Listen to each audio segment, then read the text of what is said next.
Caitlin E, and welcome to the Lit Review. Today's video is my new ultimate favorite, which is doing some Litland. We're doing May Litland today, which is my TBR game where I let my board pick my books, or at least, guide my choices a little handily. So this is my second time doing the Litland game, and I've really enjoyed the process in April. If you'd like to see a closer tour of the board and hear all of my ins and outs for rules, I will link my April Litland video in the cards so that you can get a sense of all of that, since I did a full board tour and the whole thing. You'll see, just like last time, I will do some breakaway footage of me playing the game, and then we'll come back to what books I'm choosing based on what the board dictates. But before we can get into any of the good stuff for May, I wanted to check in with you about April. These were the 6 books that I had to read in April for my Litland game. Now 6 is usually about my average of what I read, although quarantine is really disproving that, making me quite the reader.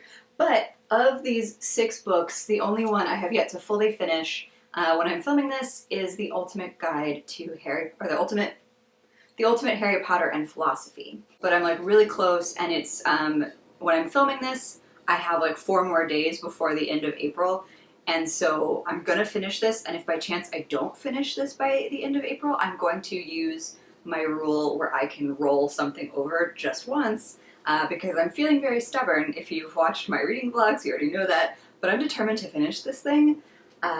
So even if for whatever reason I don't finish it by the end of April, it would be within my rules to roll it over. But yeah, I will talk more about all of the books and how I felt about them in my April wrap-up video, so keep an eye out for that. But without further delay, let's get into May Litland. Before I place the pig, I would like to give a shout out to the Dancing Bookworm who helped me name this little fella. She suggested the name Wilbur, so this is going to be Wilbur, which is completely fitting. Love a good Charlotte's Web reference, so I will place Wilbur where we were at the end of April. So we were right there on a purple spot, and just so you can see a little bit, I left these are our cards from last time, so you can see I haven't done anything to the deck over here. These are our stuck cards, and these are our challenge cards. Okay, 1 green. This month I'm also going to be participating in yet another readathon, surprise, surprise. I can't seem to stay away from them in the couple of months that I've had my channel, but this month for May I'll be participating in the Asian readathon hosted by Read with Cindy and Mrs. Ali Dunn. So you'll be seeing some of these picks here in my video today, as many as I can get in, and then I will probably also do a separate TBR video with some additional recommendations, so keep your eye out for that as well. Our first pick is 1 green. So green is my color for historical. Dear Mrs. Bird by A.J. Pierce. Dear Mrs. Bird is the story of a young woman who has ambitions of being a war correspondent, and so she sees an ad for that and finds out that the job she's taken is actually more of an at-home agony aunt kind of column instead.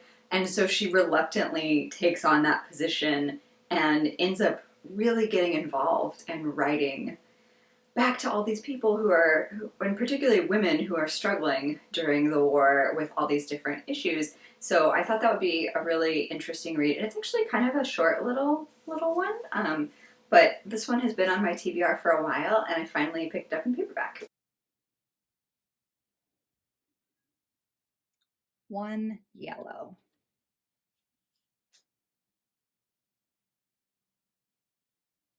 And yellow means young adult. So what I think I'm going to read for this one is Girls of Storm and Shadow by Natasha Nyen. So I really enjoyed the first one, Girls of Paper and Fire, I think. And the covers, I'm trying really hard not to get the glare on, but the covers have these really pretty, gorgeous foiled. So I've always been drawn in by the cover in particular. But this is the sequel. I'm not sure if this is a duology or a full series. But this is kind of what the follow-up. So in the first book, you discover that there's this really kind of fantastical caste system. And what I mean by fantastical is that they are humanoid individuals who are basically like more animal than person, but they're all like bipedal. They're not, and so humans are at the lowest caste. Like what we think of as looking like a person is at the lowest caste. And the Demon King that rules these lands is every year takes on, I believe, like 12 paper girls as his wives. And the deal is if you're selected, your family's going to be taken care of. You're going to be taken care of after your like year of essentially like sexual slavery is over. But most people don't see it that way because they just see it as like politically beneficial for them. They see them as like raising their family to a higher caste, to a better caste. First novel follows the perspective of Lei, who is the random 13th paper girl chosen, and you are really in her head as she's struggling with this whole process with, the discomfort and pain and trauma of her situation, because the first book definitely has trigger warnings for rape. And I'm unclear yet on whether or not that's valid for this as well, unless we talk about like traumatic circumstances, which I'm sure will come up, like memories are definitely going to be a part of that. And along the way, she potentially starts to fall for one of her fellow paper girls. So this is the sequel, Girls of Storm and Shadow. I don't want to say much more than that so I don't spoil the first book. I really liked the first book and highly recommend this. So I'm looking forward to getting to this one. Ooh, another yellow. So I pulled another yellow, as another single yellow square, so another YA. And because I chose a fantasy for the first one, I think I might try to do something a little different. The majority of my YA books are in that fantasy space, but I do have some contemporary, so maybe one of those. Permanent Record by Mary H.K. Choi. And this was, again, like a real cover buy for me because I've mentioned so many times before that I don't typically bring in hardbacks of my own volition. Like, I would prefer to wait for a paperback. The hardbacks that I buy mostly come from book boxes, because book boxes love a good hardback, and then occasionally a used bookstore. And then the third time that sometimes happens is when the cover is so flipping stunning that I can't resist, and that's what this one was for me, because, like, I'm sure you've seen this before, but, like, it's this clear cover, and then basically just bought the hardback because I was like, there's no way that the paperback cover is going to be as cool or as pretty as this. So I caved. I actually asked for it for Christmas, and my mom got this for me for Christmas. It's about Pablo Neruda Rind. He is a college dropout who is working at like his local deli or bodega in New York. And one day a really famous pop star comes into his bodega. Her name is Leanna Smart. And I believe some sparks fly. I'm really looking forward to this, not just for the cover bite of it all, but it seems like a really fun contemporary read, really nice and easy. I have like a lot going on in May, so far I'm enjoying the fact that this might be a manageable TBR. I know I say it almost every month now since we've been in quarantine. I just keep expecting my bookish productivity to like, I expect it to implode. And May may be the month for that because I'm starting a new job. Yay! And there's going to be just a lot, so I'm not going to be casually reading during the day anymore. You know, that's just not going to happen. So far, I'm really liking how my TBR is shaping up. That's all I'm trying to get at. Oh no! Okay, well, we got to go back to miscellaneous, and we got to pull a challenge card, and that'll be our fourth draw.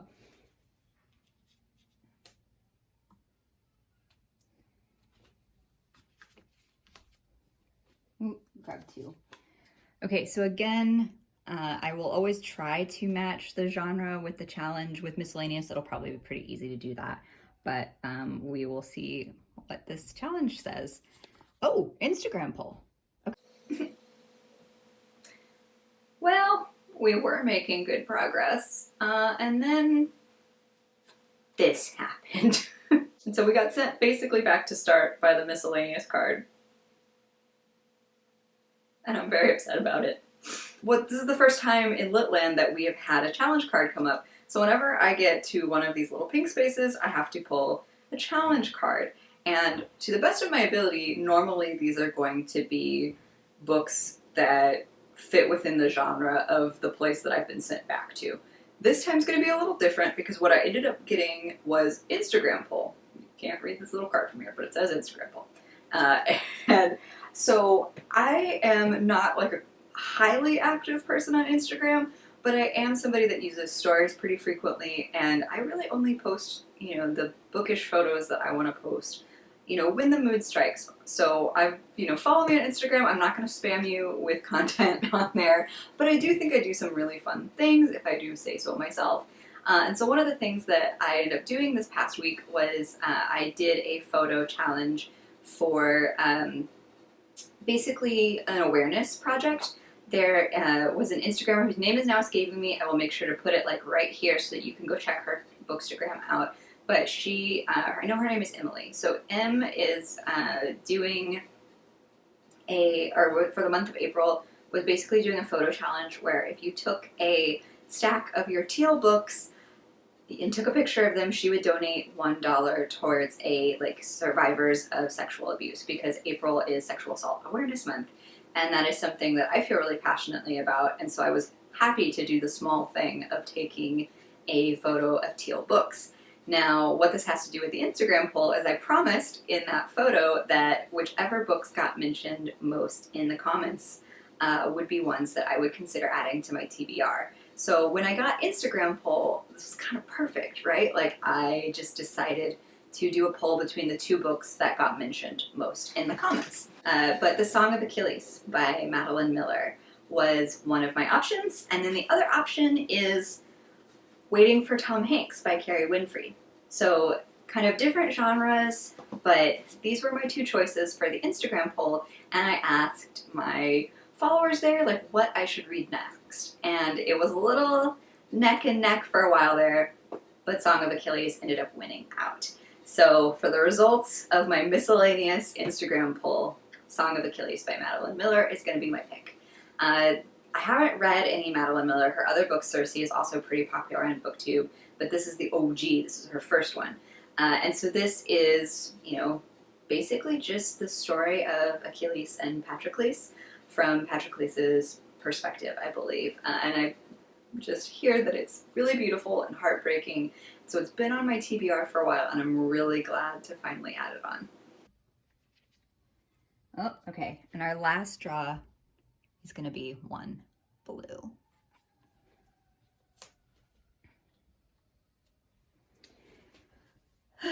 Well, there's that for May.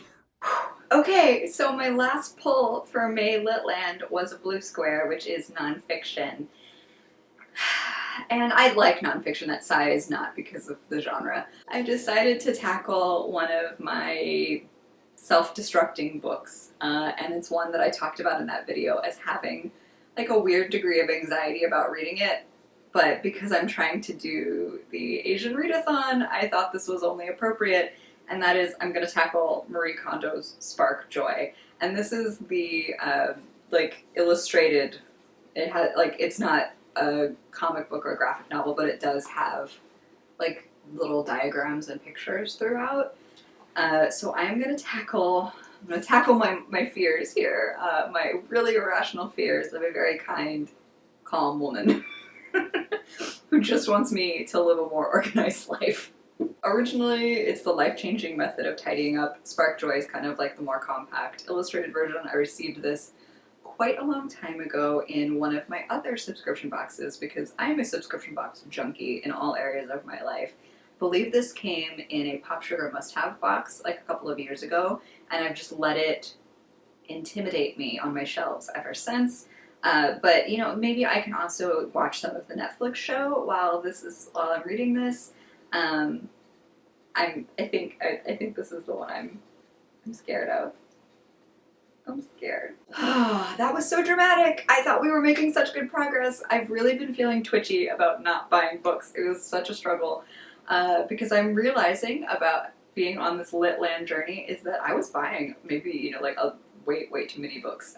So this is probably a healthy turn of events for me. But I will not be able to do a book haul anytime soon. Oh, I almost forgot. I did mention in one of my vlogs this month that I will be doing a giveaway when I next hit my book haul. So clearly that won't be within the next month. But you know, the good news is I won't have to be pulled all the way back to start necessarily by the miscellaneous square anytime soon. So I'm trying to see the silver lining in that. Overall, it wasn't a mean month. It wasn't a bad month. I have, you know, this is as good as it's gonna get, right? Just 5 books to read. You know, I did have my one challenge book, but like this is fine. I can do 5 books unless I take forever reading this. Because if there's anything my last Litland taught me, it is that I have been avoiding my self-destruct books pretty hardcore. So, all right, that is it for me. Thank you so much for spending some time with me. I hope you have a fantastic reading day. Like and subscribe if you want to see more from me or this channel, and I'll see you in the next one. Bye!